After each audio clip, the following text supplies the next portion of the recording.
नमस्कार दोस्तों, मेरा नाम है विकास। आप देख रहे हैं नॉलेज यूनिवर्स वन। दोस्तों, आज के वीडियो में हम लोग भारतीय इतिहास से जुड़े हुए क्वेश्चन को देखेंगे दोस्तों, जो कि लास्ट वर्षों में 2016 से यूपी ट्रिपल एससी हुई आपका है ना, इसमें अंतर्गत जैसे राजस्व निरीक्षक हुआ, आपका चकबंदी लेखपाल हुए, इन एग्जाम्स में पूछे गए ये क्वेश्चन। देखेंगे आपकी तैयारी कैसी चल रही है और आप इन क्वेश्चन में कितने कर पाते हैं। दोस्तों, बिना किसी देरी के साथ हम लोग वीडियो को शुरू करेंगे। वीडियो शुरू करने से पहले दोस्तों प्लीज चैनल को सब्सक्राइब कर दीजिए, लाइक करके अपने दोस्तों में शेयर करिएगा। ठीक है, तो शुरू करते हैं आज का वीडियो। भारतीय इतिहास, पहला क्वेश्चन है आपके सामने दोस्तों कि सिंधु सभ्यता में घोड़े की अस्थियों का अवशेष कहाँ मिला है। दोस्तों, सिंधु सभ्यता या हड़प्पा सभ्यता जो पाषाण काल का सबसे पहले प्रचलन में आई दोस्तों, या हमें उसके अवशेष मिले, तो दोस्तों इसमें जगह जगह पर जब खुदाई हुई तो कुछ अलग अलग साक्ष्य और अवशेष मिले हैं दोस्तों। तो इसी क्रम में आपसे हमने क्वेश्चन है कि घोड़े की अस्थियां कहां पर मिली हैं दोस्तों। ऑप्शन आपके सामने है दोस्तों, वनवाली, चन्हूदड़ो, सुतका गैंडोर और सुरकोटदा। दोस्तों, इसका ऑप्शन नंबर 4 सही होगा। जो घोड़ों का की हड्डियों का अवशेष था वह सुरकोटदा में मिला था दोस्तों। ठीक है, अब इसके अलावा अगर हम लोग अन्य ऑप्शन की बात करें दोस्तों, तो जैसे वनवाली हुआ दोस्तों, वनवाली कहाँ है? ये हमारे हरियाणा के हिसार जो है जिला, वहाँ पर है ये जगह। ठीक है, और वनवाली में क्या था दोस्तों कि उन्नत किस्म के जौ मिले थे। तो आप लोगों को दिमाग में रखना है क्या मिले थे? जौ के अवशेष। एक हल भी मिला था पत्थर का दोस्तों। ऐसे चन्नूदड़ों की अगर हम लोग बात करें दोस्तों, तो यह वर्तमान में पाकिस्तान के सिंध प्रांत में ये जगह पड़ती है दोस्तों, और रावी नदी के किनारे है। तो यहाँ पर मनका बनाने का कारखाना मिला था दोस्तों, मनका बनाने का। सुतका गैंडोर की बात करें दोस्तों, तो यह जगह बलूचिस्तान में पड़ती है। यहाँ पर बंदरगाहों के अवशेष मिले थे दोस्तों, और यहाँ से पता चला था कि भारत या सिंधु सभ्यता का व्यापारिक संबंध भी बेबीलोन से था। और अगर बेबीलोन आपके दिमाग में जगह हो, मैं एक बार लिख के दिखा रहा हूँ, ये बेबीलोन जगह, तो आपको पता है यही वह जगह है जहाँ पर सिकंदर वापस में जाते में मृत हो गया था, मृत्यु हो गई थी उसकी। तो दोस्तों इसको बिल्कुल क्लियर करेंगे कि घोड़े की अस्थियों का अवशेष हमें सुरकोटदा से मिला है। चलिए नेक्स्ट क्वेश्चन देखेंगे हम लोग।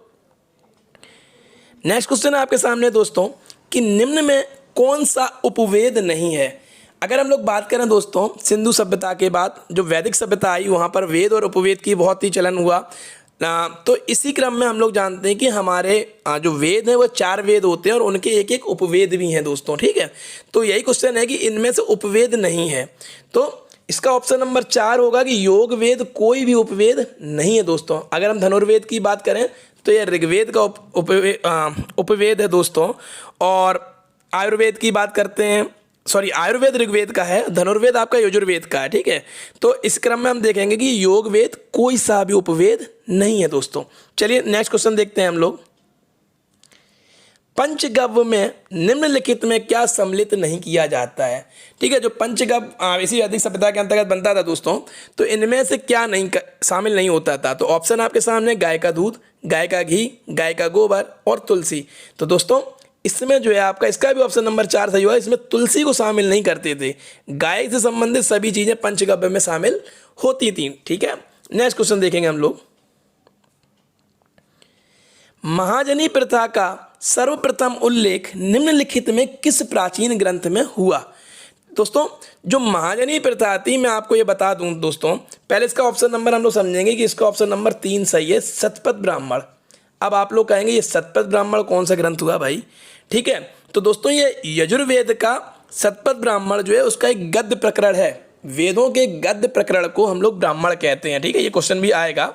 जो गद्य की भाषा होती है, जिसे लिखित भाषा बोलते हैं, गद्य और पद्य 2 प्रकार की भाषाएं होती हैं और साथ उन्हें पढ़ने का तरीका होता है।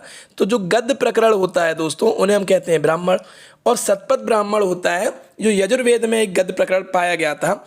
उसमें सबसे पहले महाजनी प्रथा आई कि पहले के लोग महाजन होते थे, वह सूदखोरी करते थे या ऋण देते थे। ठीक है, इस सूदखोरी को इस प्रथा के अंतर्गत कहा गया है। जो सूदखोर थे उनको कहते थे कुसदिन। ठीक है, मैं आपको डीप नॉलेज दूंगा जिससे आपका सब चीज़ कवर हो। और जो सूद या ऋण दिया जाता था उसे कहते थे कुसिद। अच्छा दोस्तों, इसी महाजनी प्रथा के अंतर्गत सबसे पहले कृषि से संबंधित 4 चीज़ों की जानकारी हुई, जुताई, बुबाई, कटाई और मड़ाई। अच्छा, वहाँ उस समय संस्कृत भाषा चलन में थी, तो इसे हम लोग कृषंता, बपनता, लुनंता और मृणंता कहते हैं। ठीक है, जुताई, बुवाई, कटाई और मड़ाई को। तो ये महाजनी प्रथा का भाई शतपथ ब्राह्मण जो यजुर्वेद में इसका गद्य प्रकरण है उसमें हमें जानकारी मिली कृषि की संबंधित। चलिए नेक्स्ट देखते हैं हम लोग शतपथ ब्राह्मण और तैत्तिरीय ब्राह्मण। देखिए वही क्वेश्चन आ गया लौट के, किसके ब्राह्मण मूल पाठ हैं? तो मैंने अभी आपको क्या बताया था कि ये आपके यजुर्वेद के गद्य प्रकरण हैं। ठीक है, ऑप्शन 2 इसका सही होगा, शतपथ ब्राह्मण और तैत्तिरीय ब्राह्मण। और शतपथ ब्राह्मण का आपको पता ही होगा कि इसमें सबसे पहले महाजनी प्रथा भी चलन में समझ में आएगी, उस समय ये महाजन प्रथा भी थी। नेक्स्ट क्वेश्चन देखेंगे दोस्तों, वेदों के गद्य प्रकरण को क्या कहते हैं? वही चीज़ आ गई कि जो गद्य में वेद पढ़े जाते हैं उनको हम ब्राह्मण कहते हैं। ठीक है, गद्य और पद्य 2 तरीके होते हैं। नेक्स्ट क्वेश्चन देखेंगे दोस्तों, प्राचीनतम वेद कौन सा है? देखिए बाकायदा क्रम से चल रहा है दोस्तों, पहले हम लोगों ने सिंधु सभ्यता के क्वेश्चन देखे, अब हम लोग वैदिक सभ्यता के देख रहे हैं। ठीक है, इसके बाद भी चेंज हो जाएगा। तो प्राचीनतम वेद सबसे आपका ऋग्वेद है। कौन सा है? अगर आप लोगों को जानकारी होगी, ऋग्वेद सबसे प्राचीन है, सबसे पुराना वेद है दोस्तों। और अगर ऋग्वेद की थोड़ी सी जानकारी देंगे तो इसमें 10 मंडल हैं, पूछ देते हैं कभी कभी, मंडलों की संख्या बताइए। ठीक है, और 108 सूक्तियाँ हैं, सूक्त जिसे पढ़ते हैं। और आप देखिएगा 1028 में श्लोक हैं। और अगर मंत्रों की बात करें तो लगभग 10,600 इसमें मंत्र हैं। तो यह है ऋग्वेद, और ऋग्वेद हमारा सबसे प्राचीनतम या सबसे पुराना वेद है। नेक्स्ट क्वेश्चन देखेंगे दोस्तों हम लोग, रामायण में मांडवी किसकी पत्नी थी? तो आपको पता होगा दोस्तों कि हमारी सीता माँ राम जी की पत्नी थी, उर्मिला लक्ष्मण की थी। तो मांडवी किसकी हो गई? भरत की। ठीक है, तो भरत की पत्नी का नाम मांडवी था। चलिए नेक्स्ट क्वेश्चन देखते हैं दोस्तों, निम्नलिखित में से कौन सा बौद्ध पवित्र स्थल निरंजना नदी पर स्थित था? ये बहुत अच्छा क्वेश्चन है दोस्तों। अगर बौद्ध धर्म हम लोग, अब देखिए बौद्ध धर्म स्टार्ट हो गया। ठीक, तो बौद्ध धर्म की बात करें जो 563 ईसा पूर्व में बुद्ध जी, महात्मा बुद्ध थे। ठीक है, तो बौद्ध धर्म में जो निरंजना नदी वाली जो है, इसको हम बहुत अच्छे से समझाएंगे दोस्तों। ये निरंजना नदी बोध गया एक जगह थी, वहाँ पे था, और वहाँ पे था एक पीपल का पेड़। ठीक है, इसी पीपल के पेड़ के नीचे महात्मा बुद्ध जी को ज्ञान की प्राप्ति हुई थी 65 वर्ष की, ओ सॉरी मैं 65 कह रहा हूँ, सॉरी 35 वर्ष की अवस्था में। ठीक है, इन्होंने घर कब छोड़ा था? 29 वर्ष में। अगर आप बौद्ध धर्म मेरा वीडियो देखेंगे तो आपको बहुत अच्छे से समझ में आएगा, मैंने उसे बहुत अच्छे से बनाया दोस्तों। और उसका 6 वर्ष के बाद बोध गया में पीपल के पेड़ के नीचे इनको ज्ञान की प्राप्ति हुई दोस्तों। और इस क्रिया को बौद्ध धर्म में कहते हैं संबोधि। क्या कहते हैं? संबोध की क्रिया, यानी ज्ञान प्राप्त होना। ठीक है, बोध गया में। और किसके नीचे हुआ था? पीपल के पेड़ के नीचे। इसीलिए ये पीपल का पेड़ जो निशान है, ये ज्ञान प्राप्ति का निशान या प्रतीक माना जाता है दोस्तों। चलिए नेक्स्ट क्वेश्चन देखते हैं हम लोग। देखिए इसमें और भी घटनाएं हैं बौद्ध धर्म में कि जो उन्होंने घर छोड़ा था, महानिष्क्रमण बोलते हैं उसको, 29 वर्ष में। वहाँ पे घोड़ा प्रतीक है दोस्तों। और अगर हम करें स्तूप की बात करें तो जो उनका महापरिनिर्वाण हो गया था या मृत्यु हो गई थी दोस्तों। तो ऐसे कई प्रतीक हैं जो आपको याद रखने हैं, और पीपल का वृक्ष संबोधि का प्रतीक है। नेक्स्ट क्वेश्चन आपके सामने है कि बुद्ध को परिनिर्वाण, जो मैंने अभी बात करी कि बौद्ध धर्म में महापरिनिर्वाण मृत्यु को कहते हैं दोस्तों। ठीक है, तो महापरिनिर्वाण कहाँ हुआ था? तो दोस्तों कुशीनगर जो एक स्थान था, और कहा जाता है कि वहाँ पे गलत खाना खाने के कारण उनको डायरिया हो गया और उनकी मृत्यु हो गई थी 80 वर्ष की उम्र में। तो ठीक है, तो वो जगह है कुशीनगर, महात्मा बुद्ध की जो मृत्यु हुई थी। ठीक, नेक्स्ट क्वेश्चन देखेंगे हम लोग, नागार्जुन कौन थे? देखिए नागार्जुन आप लोगों को अच्छे से समझ लीजिए कि नागार्जुन थे एक बौद्ध दार्शनिक। कौन थे? अच्छे से याद रखना है, बौद्ध दार्शनिक थे। इन्हें शून्य का प्रतिपादक भी कहते हैं इतिहास में। ठीक है, शून्य का प्रतिपादक। तो याद रखना नागार्जुन के बारे में, एक बौद्ध दार्शनिक थी। नेक्स्ट क्वेश्चन देखेंगे दोस्तों हम लोग। देखिए अगर आपको मेरी मेहनत या वीडियो दिखता है, अच्छा लगता है दोस्तों, तो इसको प्लीज़ सब्सक्राइब किया करें। सब्सक्राइब करने में कुछ नहीं जाता है, और इससे मुझे मोटिवेशन मिलता है। मैं अच्छे से अच्छा वीडियो लाने की कोशिश करता रहता हूं दोस्तों। नेक्स्ट क्वेश्चन आपके सामने दोस्तों कि भारत में स्थित किस शहर को विश्व का सबसे पुराना शहर माना जाता है? तो दोस्तों इसमें अगर आप देखेंगे तो जो ऑप्शन नंबर 2 है आपका, वाराणसी, वाराणसी को सबसे पुराना शहर भारत का माना जाता है दोस्तों। और यह उत्तर प्रदेश में आता है, यूपी में। ठीक है, नेक्स्ट देखते हैं दोस्तों। अब जैन धर्म की देखिए शुरुआत हो गई कि पहले जैन तीर्थंकर कौन थे। देखिए जैन धर्म का व्यापक विस्तार, ठीक है, यह महावीर स्वामी ने किया, लेकिन ये पहले तीर्थंकर नहीं थे दोस्तों। महावीर स्वामी आपके थे 24वें तीर्थंकर। कितने थे? 24वें। तो अगर हम पहले की बात करें तो वह थे हमारे आदिनाथ, जिसे हम लोग ऋषभनाथ कहते हैं। ठीक है, ऋषभनाथ जी इनके पहले तीर्थंकर थे जैन धर्म की। ठीक, और इनका उल्लेख हमारे वेदों में भी मिलता है दोस्तों। ठीक, तो आपको अच्छे से याद रखना है कि पहले जैन तीर्थंकर हमारे ऋषभनाथ जी थे। ठीक है, नेक्स्ट क्वेश्चन देखते हैं हम लोग। मनुष्य जीवन का सर्वोत्तम ध्येय है कैवल्य। देखिए यह शब्द जैन धर्म में यूज किया गया कैवल्य, और कैवल्य का अर्थ होता है कि अपनी इंद्रियों अपनी मन की इच्छाओं पर विजय प्राप्त कर लेना। ठीक है, तो इसका ऑप्शन नंबर 1 है। अभी मैं जैन धर्म पर वीडियो लाऊंगा, इससे आपको और अच्छे से समझ में आ जाएगा दोस्तों। चलिए नेक्स्ट क्वेश्चन देखते हैं। विशाख दत्त द्वारा लिखित मुद्रा राक्षस कौन सी भाषा में लिखा गया है? देखिए मुद्रा राक्षस एक नाटक है दोस्तों, जो विशाख दत्त के द्वारा लिखा गया था दोस्तों। ठीक है, अब इसमें यह पूछा इन्होंने कि जो ये विशाख दत्त लिखा गया दोस्तों, यह किस भाषा में लिखा? देखिए तो यह संस्कृत भाषा में लिखा गया, तो इसका ऑप्शन नंबर 3 याद होगा आपको। देखिए पाली भाषा भी उस समय बहुत प्रचलित थी, बौद्ध धर्म के सभी ज़्यादा से ज़्यादा जितने भी ग्रंथ हैं पाली भाषा में लिखे हुए हैं, लेकिन ये विशाख दत्त है यह संस्कृत में लिखा गया है दोस्तों। चलिए नेक्स्ट क्वेश्चन देखते हैं। अब वंश चालू हो जाते हैं, गुप्त मौर्य वंश जैसे। तो दोस्तों क्वेश्चन आपके सामने कि निम्नलिखित में कौन अशोक के साम्राज्य के अधीन नहीं आता था, जिसमें अशोक का साम्राज्य नहीं था दोस्तों। ठीक है, तो वह था ऑप्शन नंबर 4 कामरूप। कामरूप साम्राज्य अधीन नहीं था अशोक का। ठीक है, कश्मीर, गुर्जर, कर्नाटक ये सब आते थे दोस्तों, लेकिन कामरूप उस समय साम्राज्य के अधीन नहीं था। नेक्स्ट क्वेश्चन देखेंगे दोस्तों कि अशोक के कौन से शिलालेख में ब्राह्मी लिपि का प्रयोग नहीं किया गया। देखिए ये एक क्वेश्चन मैं ला चुका हूं दोस्तों, अगर आपने मेरे पुराने वीडियो देखे हो दोस्तों, कि मैंने उसमें बताया था कि मानसेहरा पाकिस्तान में दोस्तों, मानसेहरा और शहबाजगढ़ी ये 2 ऐसी जगह हैं जहां पर जो अशोक के शिलालेख पाए गए दोस्तों, यह खरोष्टी लिपि में पाए गए, और बाकी के जितने शिलालेख हैं उनमें सभी में ब्राह्मी लिपि है। तो आपको याद रखना है कि मानसेहरा और शहबाजगढ़ी। ठीक है, तो यहाँ पे ऑप्शन नंबर 2 सही होगा। शहबाजगढ़ी और मानसेहरा 2 ऐसे इनके शिलालेख हैं दोस्तों जो ब्राह्मी लिपि में ना होकर खरोष्टी लिपि में हैं। चलिए नेक्स्ट क्वेश्चन देखते हैं हम लोग। अशोक के प्रधान शिलालेखों में सबसे बड़ा शिलालेख कौन सा है? देखिए दोस्तों अगर इसकी बात करेंगे हम लोग कि जो सबसे बड़ा शिलालेख है वह आपका 13वां शिलालेख है। अब ये क्यों बड़ा है? अगर आपको पता हो कि अशोक ने अपने राज्याभिषेक के 8वें वर्ष लगभग 261 ईसा पूर्व में दोस्तों कलिंग पर हमला कर दिया, और वहाँ पर इतना व्यापक नरसंहार हुआ कि उसे देखकर अशोक ने अपना हृदय परिवर्तन हो गया और इसने बौद्ध धर्म स्वीकार कर लिया।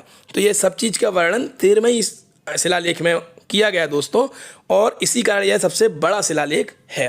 तो आपको याद रखना है कि अशोक के जितने भी प्रधान शिलालेख हैं इसमें 13वां शिलालेख सबसे बड़ा है। चलिए नेक्स्ट क्वेश्चन देखेंगे हम लोग, और अपनी तैयारी भी करते रहिए आप लोग। मैं सभी सब्जेक्ट से लाने की कोशिश करता रहूँगा आपके लिए कि अशोक के आक्रमण के दौरान कलिंग के पूरी प्रांत की राजधानी कौन सी थी?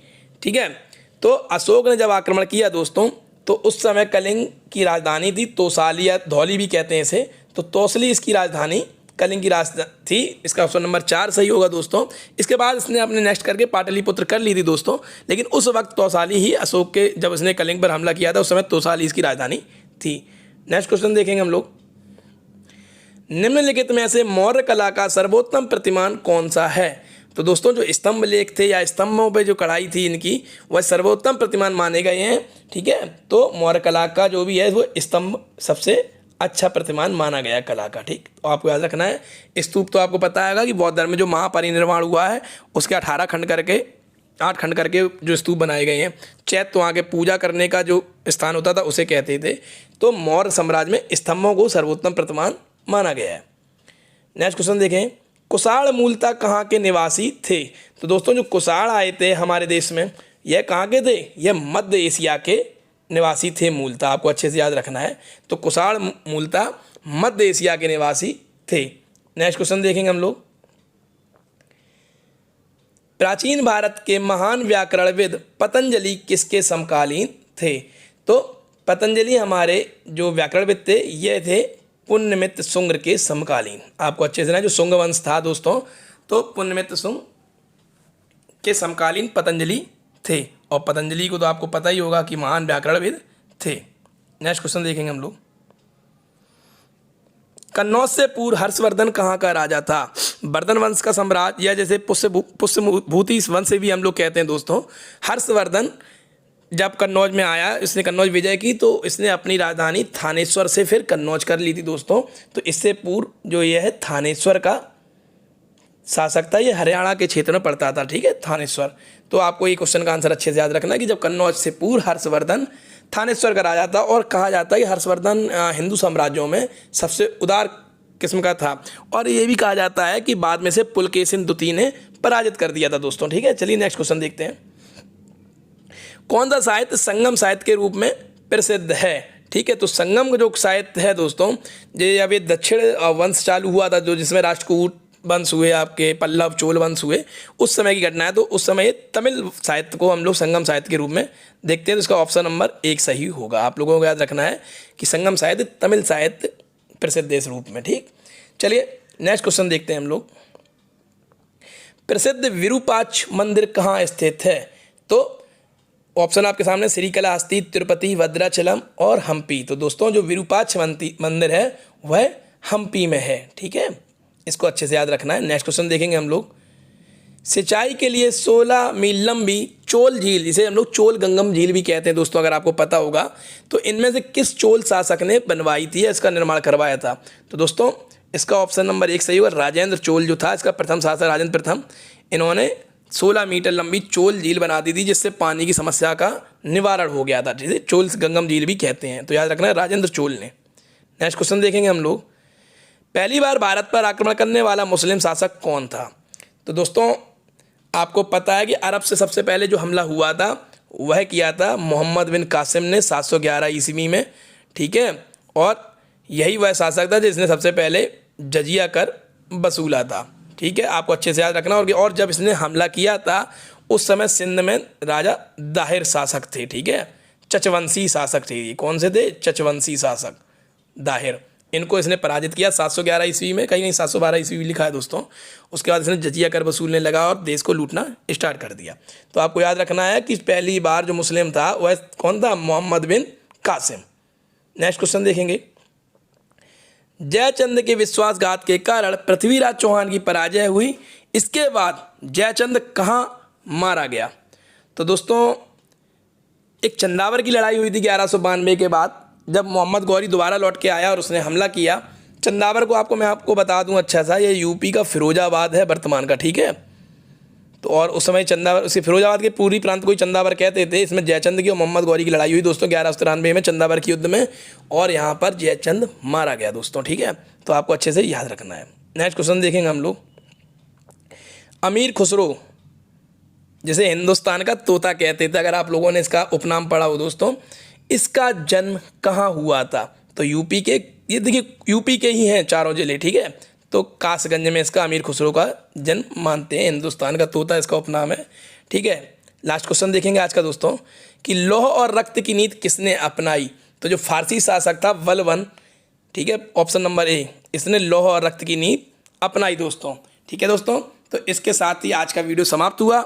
वीडियो अच्छा लगा तो इसको लाइक ज़रूर करें, अपने दोस्तों में सब्सक्राइब करें। मैं नेक्स्ट वीडियो आपका और अच्छा लेके आऊँगा, और इसके बाद कल हम लोग मैथ को देखेंगे, क्योंकि मैथ भी अपनी सीरीज आगे बढ़ानी है दोस्तों। अब आपसे विदा चाहूँगा। नेक्स्ट वीडियो तक के लिए धन्यवाद, नमस्कार, फिर मिलते हैं।